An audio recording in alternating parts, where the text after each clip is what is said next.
মহান আল্লাহ পাক রব্বুল আলামিনের সবচাইতে বড় পরিচয় হচ্ছে তিনি রব।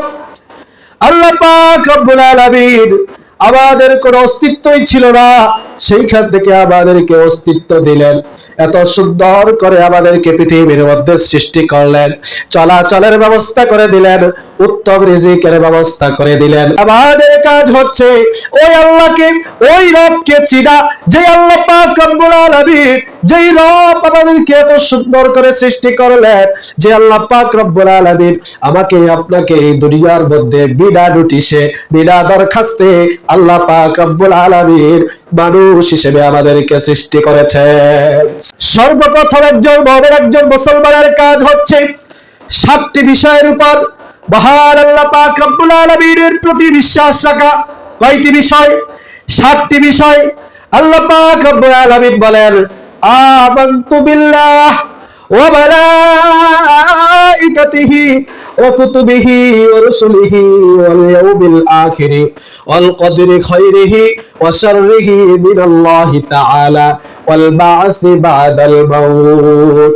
আল্লাহ পাক রব্বুল আলামিন বলেন, আমানতু বিল্লাহ, হে মুমিন মুসলমান শুনে রাখো, আমানতু বিল্লাহ, সর্বপ্রথম তোমাদের কাজ হচ্ছে আমি আল্লাহ পাক রব্বুল আলামিনের প্রতি তোমাদের দৃঢ় বিশ্বাস স্থাপন করা।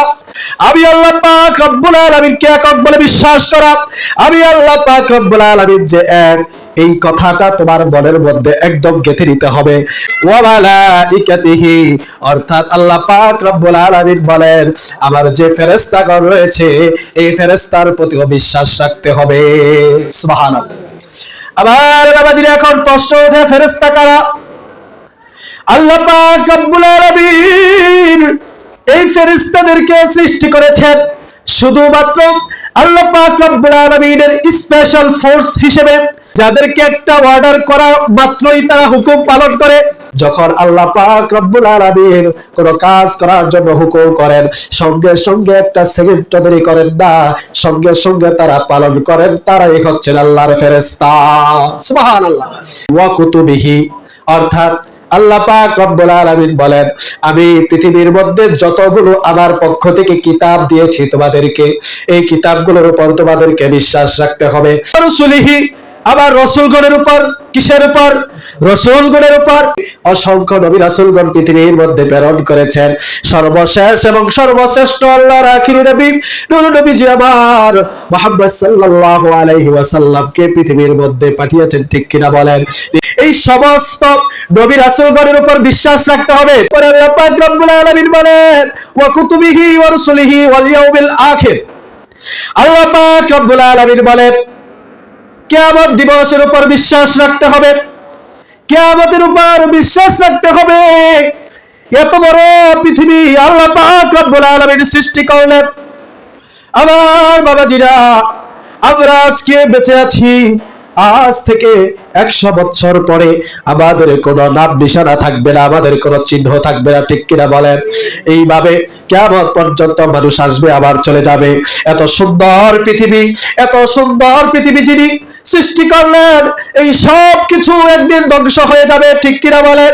যে আল্লাহ পাক রব্বুল আলামিন পবিত্র কুরআনুল কারীমের মধ্যে বলেছেন, ইযাস সামাউর ফাতারাত ওয়া ইযাল কাওয়াকিবুর তাসারাত ওয়া ইযাল বিহারু ফুজ্জিরাত ওয়া ইযাল কুবুর বুসিরাত। আল্লাহ পাক রব্বুল আলামিন ডাক দিয়ে বলে, ও দুনিয়ার মানুষ, এত সুন্দর পৃথিবীতে আমি তোমাদেরকে সৃষ্টি করলাম, স্বল্প সময়ের জন্য আমি তোমাদেরকে সৃষ্টি করেছি। তুমি যে এই দুনিয়ার রঙ্গ মেলার মধ্যে পড়ে, দুনিয়ার মায়ার মধ্যে পড়ে আমি আল্লাহ পাক রব্বুল আলামিনকে ভুলে গেছো, আমি আল্লাহ পাক রব্বুল আলামিনকে তুমি ভুলে গেছো। ও বান্দা, শুনে রেখো, এই পৃথিবী থাকবে না।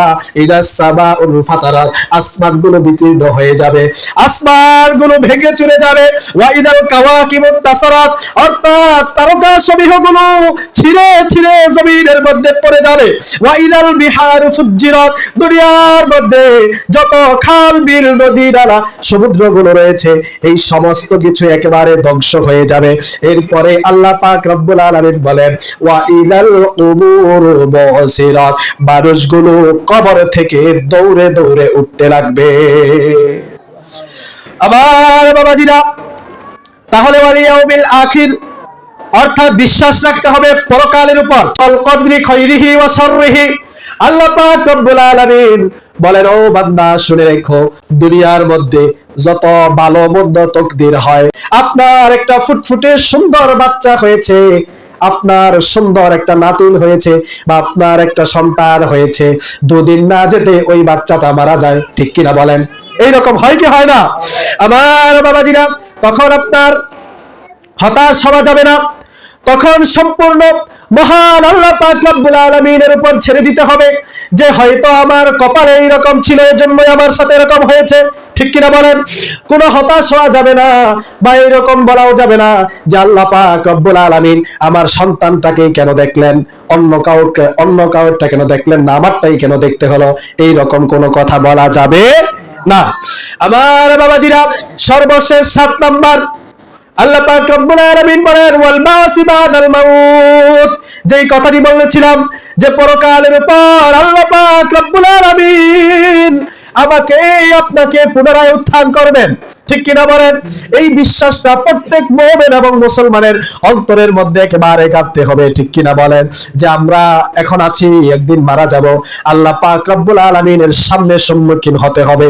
দুনিয়ার মধ্যে কে কোন কাজ করেছে, কে ভালো কাজ করেছে, কে খারাপ কাজ করেছে, কে কোন পথে চলেছে, এই সমস্ত কিছু আল্লাহ পাক রব্বুল আলামিনের সামনে কাঠগড়ায় দাঁড়াতে হবে, এবং সেই দিন হবে আমাদের আসল বিচার, ঠিক কিনা বলে?